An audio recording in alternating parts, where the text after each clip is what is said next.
Good morning, everyone, and welcome. I'm so glad you're here.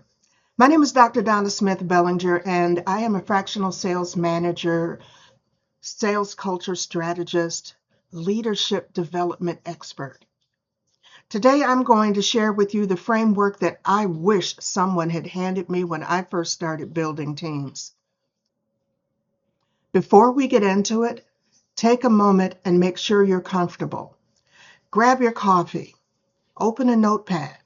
Silence the things that don't need your attention for the next few minutes. This session is called Stop Accidentally Destroying Your Sales Team. And I chose that title very deliberately because the word accidentally is doing a lot of the work in that sentence. Nobody wakes up and decides to destroy the team they spent years building. It happens in the margins, in the decisions that felt right at the time. And today we're going to pull those decisions into the light. Let's get started. I'm going to take just 2 minutes or less to tell you who I am and why I'm qualified to have this conversation with you, because I believe you deserve to know who's in the room before you take their advice. I've spent my career at the intersection of leadership development and sales culture. Sales is my natural language. I've worked with business owners across industries who were doing everything right: great product, strong relationships, solid reputation, and still couldn't hold on to their best people. Correcting that pattern became my life's work. I've had the honor of presenting internationally, recently for the World Council of Credit Unions International Conference and Sarah Mont's Lead with Ambition Conference on the topics of leading while learning. I'm an author, a keynote speaker, a very active BNI member, which means I practice what I teach every single week: relationships, trust, and referral culture. Everything I share today comes from real businesses, real owners, and real consequences, not theory. I have 2 books out. The first was You Lost Me at Hello: Actionable Principles That Lead You Beyond Networking. And my most recent book, Sales is Not About Wait and See. Do you want to get paid now or eventually? I'm also available for training and keynotes in addition to my fractional sales management services. One quick note before we go further. If you find today's content valuable and want to go deeper, my books are available on bellingerbooks.com. And I'll mention it again at the end, but I want to put it on your radar now. This session is designed for you if you own or lead a business with a sales team of 5 or more. You've promoted a top salesperson into a management role, but it's maybe not going the way that you wanted it to. You're planning a promotion or you're seeking a promotion in the next 6 to 12 months. Perhaps you've had an unexpected turnover, or you want to build a leadership pipeline, being proactive, building it before you need it, as opposed to being reactive. Now you're in a hole. This is not for you if you're a solo operator without a sales team and you don't plan to build one in the near future. You're looking for prospecting tactics, not covering that today. You want motivation without framework? No, you're going to work today. So these are the criteria for this particular event. What you'll walk away with today: we're going to cover 5 key points. Number 1, the promotion trap. Why your best salesperson is rarely your best sales leader. The $150,000 wake-up call. The true, fully loaded cost of a failed leadership transition. And this is a number that most owners have never calculated, but you know what? When we cover it today, you won't be able to unsee it. The make or break onboarding window, which I call the 6-month window, and that determines whether your new sales leader thrives or quietly tanks your pipeline. My 4-pillar leadership framework, how to grow a sales leader who outperforms you without blowing up your team, your culture, or your close rate. And your next 3 steps, because I fully believe that information acquired but not acted upon is just a souvenir. This is your same week action plan that any of you can execute with no HR department, no consultant, and no budget required. Yes, something you can do now. Let's talk about the promotion trap. You know this story. You may have lived it in another life, in another role, but you know what this feels like. Sarah, John, whomever, was your best. They closed deals nobody else could. The team respected them. The clients loved them. And you promoted them because it felt like the obvious, right decision. Then the slow unraveling begins. 6 months later, 3 reps have quit. Your pipeline is starting to erode and thin. The manager is frustrated, micromanaging, wondering why this feels nothing like selling. And you're wondering what went wrong. Nothing went wrong with Sarah. Everything went wrong with the transition. And the cost? Recruiting, lost deals, broken team culture. It's closer to $150,000 than most business owners will ever understand. It's not rare. The data says it's epidemic. 35%, that's the average sales rep turnover rate. $150K, the true cost to replace one sales rep. And I'm going to break all of this down for you. 27% annual sales rep turnover. And 2x, the rate sales turnover exceeds all other business functions, over customer service, over operations, over all areas. What makes a great salesperson? A great salesperson's competitive and they have an independent drive. Why? Because they know that they're doing what I used to tell my kids, create a check. They know that their ceiling is determined by their output.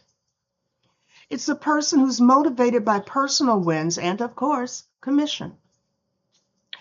A great salesperson thrives under pressure when they have individual control. Again, they get to control their earning power. A great salesperson moves fast, trusts their gut, and closes hard. And when I say closes hard, I am not saying that this is a person who puts pressure on their prospects. I am saying that this is a person who pre-qualifies strategically, follows up religiously, and makes sure that they are speaking into their prospects' language. Yeah, I talk about things like that all the time. Their manner of gauging success, their numbers go up. Yay, I'm a great salesperson. I'm winning the awards. I'm making the money. I'm getting the trips, whatever it happens to be. Leadership is very different. If they move into leadership, now they have to learn to be collaborative. Not me first, but team first. They have to be motivated and motivating for others' growth and success. They're leading now through influence, not through personal effort. They're not micromanaging. They coach slowly, listen intently, build trust, and develop the potential of the whole and not just themselves. And their measure of success, the team's numbers go up. Not my numbers go up, the team's numbers go up. So here's your $150,000 wake-up call. Where does that money go? Well, first of all, Take a look at your recruiting and hiring practices, job boards, recruiter fees, interview time, negotiation time, background check time, $18,000 to $28,000. And here's the real framework for that. The time that you are spending doing that is time you're not doing what you're best at. And that's where that cost comes in. So don't just look at it line item by line item. Think about what your time is worth and also what you are neglecting while you're in this recruiting and hiring phase. If you're recruiting and hiring, are you able to really support the other people on your team in the interim? Are they losing traction? See, there we go.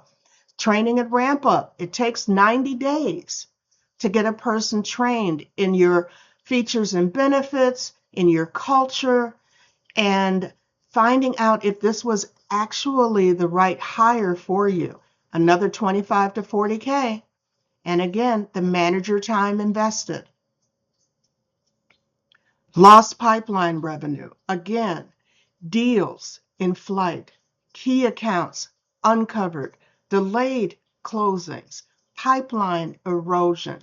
And if you are hiring in sequence, you bring one person on this month, now you got to bring another one on in 60 or 90 days. You were forever in that 90-day ramp up trap every single time, 25 to 40K, because you're not able to give your attention to the things that are really your prime focus.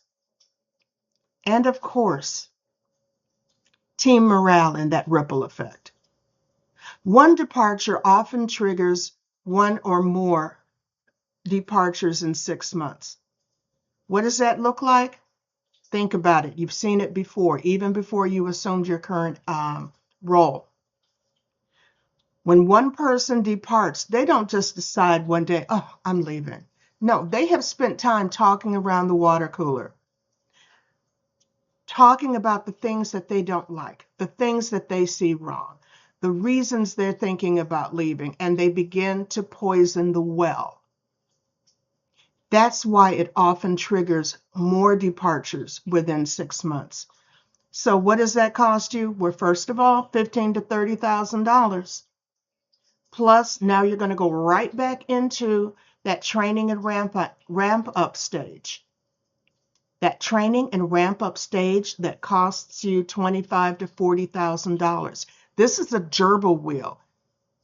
This just keeps rinse and repeat, and this is not a way to grow your team.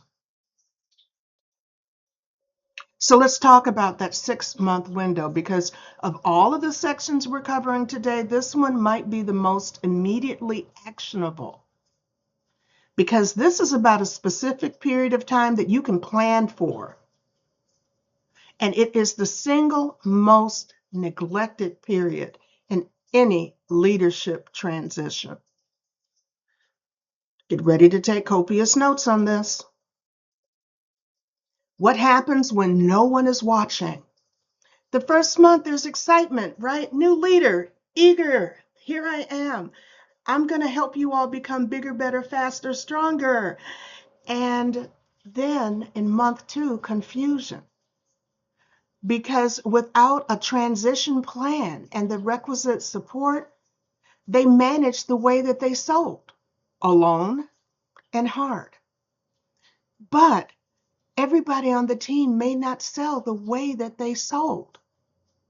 Have they been trained in coaching? Are they themselves coachable? Do they speak the language of the various people on the team? Month 3 is when the friction starts. The reps start to feel micromanaged. Why? Because it's my way or the highway. Why do you think they promoted me? Blah, blah, blah, blah. No. And in month 4, the cracks begin to show. Morale dips, that water cooler talk starts, the pipeline starts to slow because they're no longer what? Excited, motivated, and eager to prove themselves. Month 5, you see your first exit. Usually, it's your top rep who gives notice. Now, that can be for a variety of reasons.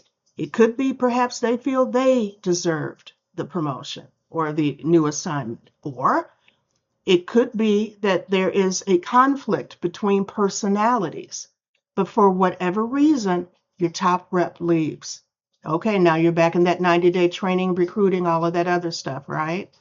And in month 6, crisis, because now the owner finally notices that something is off.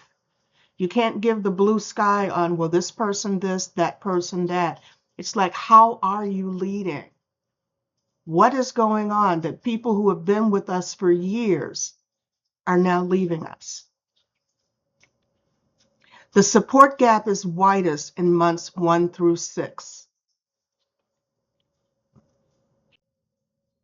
So here is my 4-pillar leadership framework. First, identify. Assess leadership readiness before the promotion, not after the damage is done. Second, prepare. Build a leadership identity before the title changes. Take a look at the team's individual skills, mindset, and expectations first. There are a lot of different ways you can do this, and I'm going to hit on it more than once, but let me just kind of give you a little bit of insight.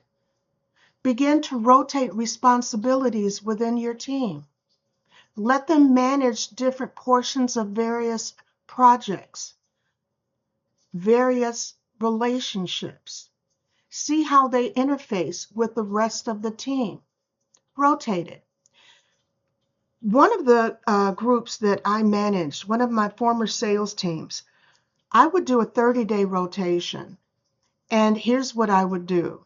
It would be like, okay, I am the sales manager or the director, but for 30 days, you're going to be the assistant manager. And for 30 days, I want you to shadow the other people, and I want you to give me your feedback. Who's excelling? Who's not excelling? Where do you see challenges for the team as a whole? Give me your 30-day report. And each person got a chance to shine. It also gave me a chance to evaluate so that I knew who my top performers really were and who my potential leaders were. Support, structured check-ins, coaching, feedback during that 6-month window. And that's non-negotiable. You have to have those structured check-ins. Don't assume, and do not allow them to assume. We're not doing that. No. Make sure that the person you put in that role is coachable and has a framework for coaching the team as a whole. You have to give them the support that they need. If you're too busy to do it, or if you don't have the skill set to do it effectively, that's where bringing on an additional person on a fractional basis helps. You don't have to invest in a permanent full-time individual. Whether you enroll them in a coaching program, whether you bring on a fractional person to assist them on an as-needed basis, whether you have a person mentoring them who has the time and the inclination to assist them, don't just arbitrarily assign them a mentor, because did you ask that person if they wanted to be a mentor? Do they have the attitude and the skill set to be able to mentor that person? Or did you just slap a label on them? Support doesn't come that way. Support is not one size fits all. And regular feedback in that 6-month window, that is so non-negotiable. Hey, you know what? Over the first 30 days, this is what I saw. What did you see? What were your challenges? Where do you feel you need additional support? What do you feel is pushback? All right, we're going to revisit this. We're going to make some changes. Let's talk again in another 30 days. 6 key touch points. And in each of these touch points, make sure that you are strongly communicating what your expectations are for that person. Again, don't assume. that they understand what you want. These things need to be in writing so everyone is in alignment. And then sustainability. Build a pipeline of future leaders, as I said, so you're never forced into a bad promotion by urgency. Know who your A person, B person, C person. Come on, you need to know what you've got. If you've got a person who is going to be your top salesperson, but they will never be ready for leadership, that's fine. They don't have to be a leader, but you need to know that so you don't make the mistake of promoting them into something, or what I call escaping to a place that needs escaping from. They are just not the right person for that role. What it looks like when you get this right.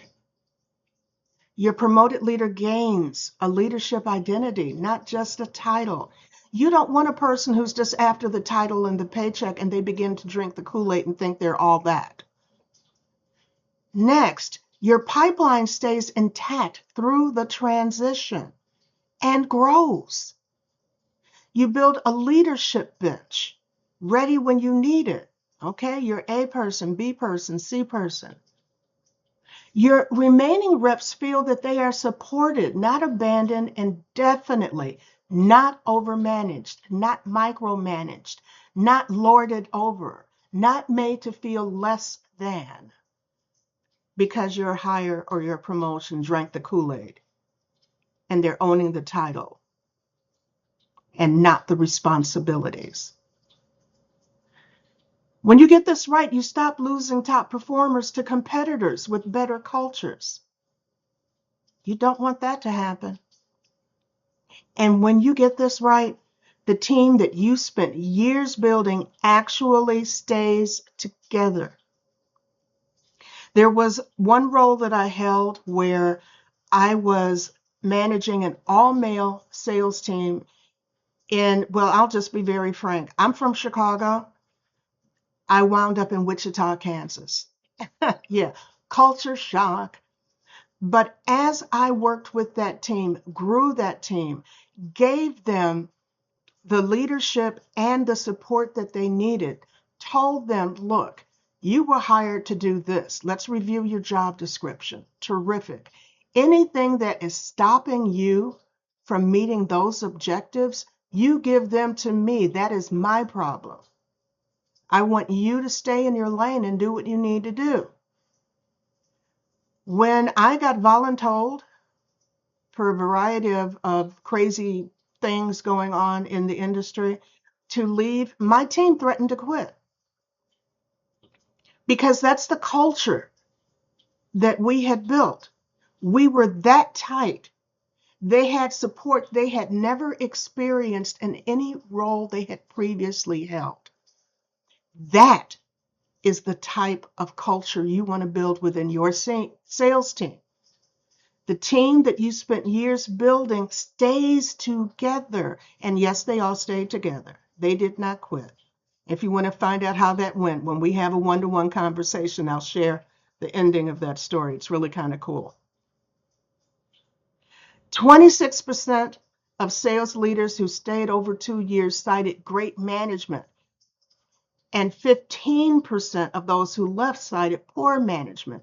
Because typically you don't leave a company, you leave the management, you leave the culture. So here we are, action steps. Remember I said that information acquired but not acted upon is just a souvenir? Well, here's my gift to you.